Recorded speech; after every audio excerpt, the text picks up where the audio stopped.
तो गाइस इटा हम जाऊँ पानी नहीं के ठंडा पानी टी नहीं के जाऊँ एत गरम लगुच कहनी ऐसे नलकुआर पानी आउ कहीं पीब मनटा शांति नहीं लगे। तो चलो फैसमाल जाऊे फैसमाल मेडिकल छके न गोटे ठंडा पानी सुविधा अच्छे देखमा पानी नहीं कर आमा चलो।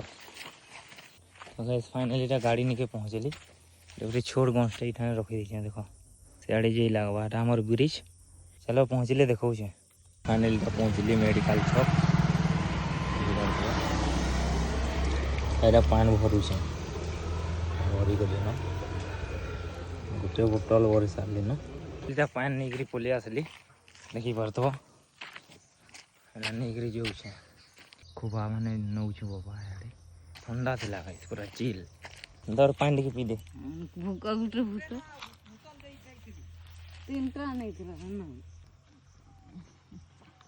अच्छा देसी जुगाड़ गाइस।